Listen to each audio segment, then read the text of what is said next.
This week in Jamaica Now, more on the Petrojam saga. Is the government eyeing closing the refinery? And what's its true value? Then the IDT orders that the entity pays 1 year's salary to an ex-manager it wrongly dismissed. UTech staff and students protest for more government subsidy. 30 injured in 3-vehicle Montpellier crash.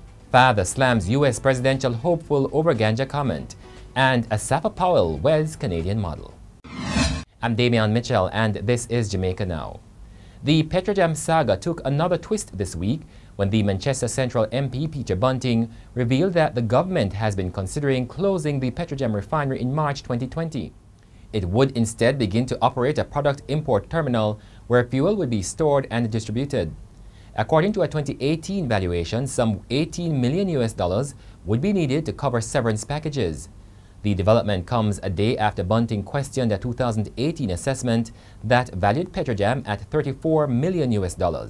That's because a 2017 valuation by the same firm had put the value of the seafront-based refinery at $170 million. In 2006, the firm had valued Petrojam at $126 million.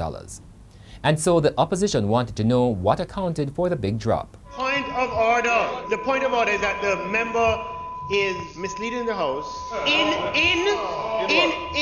implying that there's a 2017 valuation and a 2018 valuation. There's no 2017 and 2018. The member has pointed out that there appears to be two valuations. And from my brief, so there are two valuations. Mr. Speaker, what the Prime Minister has confirmed That there are two valuations. is that there were two valuations. And as this valuation was commissioned by Petrojam, I assume that the Venezuelan directors of Petrojam would have had access to this valuation. And I don't think it would be unreasonable, certainly if I was a seller and I had access to this valuation, I would use it in terms of pricing my offer or my counter proposal. And the Industrial Disputes Tribunal has ordered Petrojam to pay 12 months' salary to dismissed Human Resource Manager Rosalie Scott Heron for wrongfully firing her. Mrs. Scott Heron was sent packing just before Christmas Eve in 2016 without reason and was later replaced by Yolande Ramharak. At the IDT, her attorney detailed an account of cruel victimization, saying the executive's experience was very difficult as she felt she was harassed and that the company displayed malice towards her in the days after her dismissal.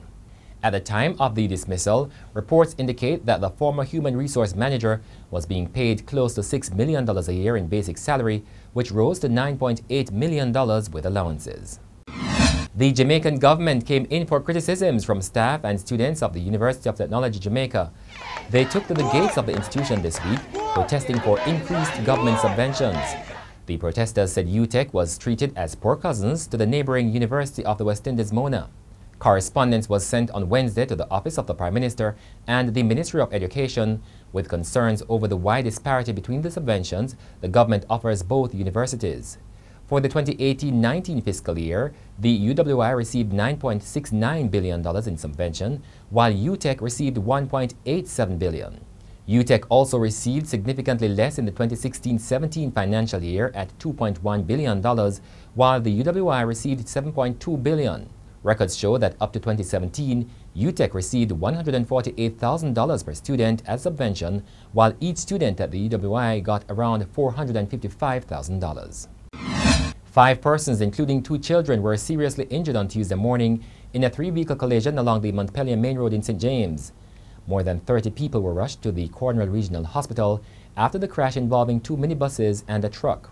The Anchovy police said the accident occurred when the driver of a white Toyota Hiace minibus, which was transporting passengers from Savlamar to Montego Bay, stopped to allow an Isuzu truck to turn onto the Blue Hole roadway.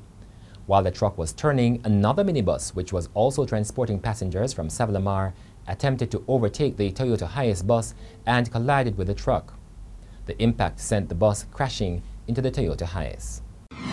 In Manchester, 24-year-old Rajay Brown pleaded guilty to malicious destruction of property in connection with the damage to a police car after a cop shot a bus driver in Spaldings, Clarendon 3 weeks ago. The Manchester Parish Court has ordered that Brown pays $126,000 to correct the damage to the service vehicle. He will be sentenced on Wednesday, April 17. According to prosecutors, Brown was among a group of men who used items to break the windscreen and back window of a police service vehicle and attempted to set it ablaze on February 5. They were protesting the shooting and injuring of a bus operator by the police in the town center after the driver attacked a sergeant. Brown has been offered bail in the sum of $70,000 with one surety. The father of United States presidential hopeful Kamala Harris has criticized her for attributing her support for the legalization of marijuana to her Jamaican heritage. "Half my family is from Jamaica. Are you kidding me?"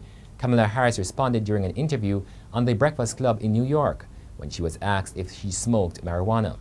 In making a subtle jab at former U.S. President Bill Clinton, who said he smoked the drug but did not inhale, the 2020 Democratic presidential hopeful said she had smoked marijuana and inhaled.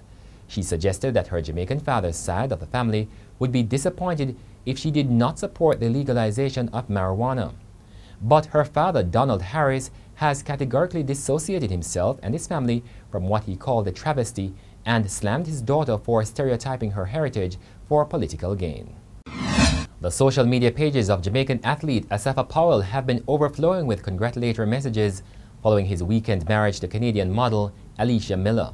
Powell, who formerly held the world record for the 100 meters and has broken the 10-second barrier more than 90 times, tied the knot with Miller in Montego Bay, St. James on the weekend. The intimate ceremony saw scores of friends and family members witnessing the couple's nuptials. "Had a life-changing experience on Saturday. I'm now husband for real. Hey wifey, hashtag God's plan," Powell posted on Instagram. The honeymoon is delayed, however, as Powell intensifies training for upcoming competition.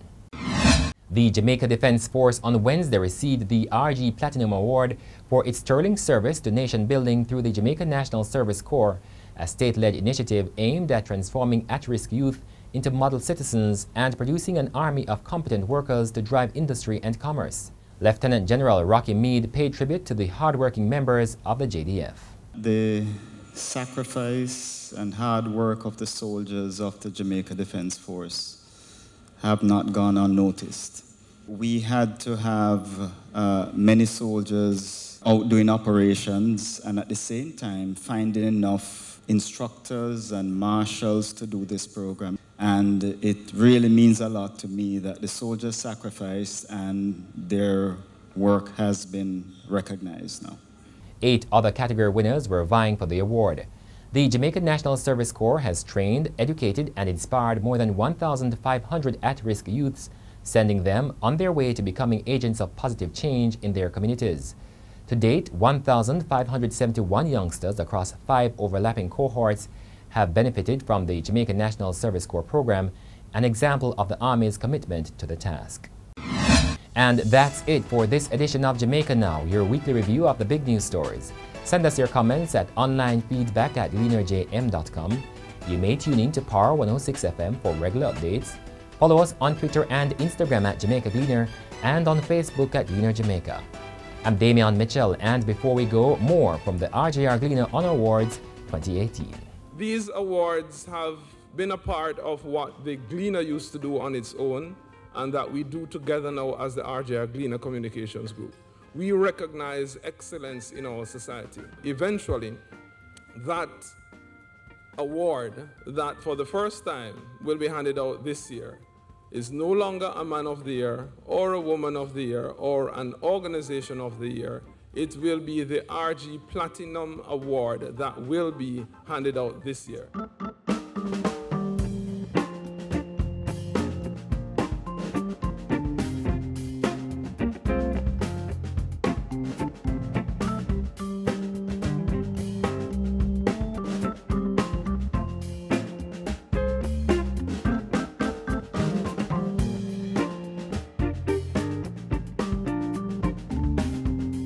The award goes to the Jamaica Defense Force.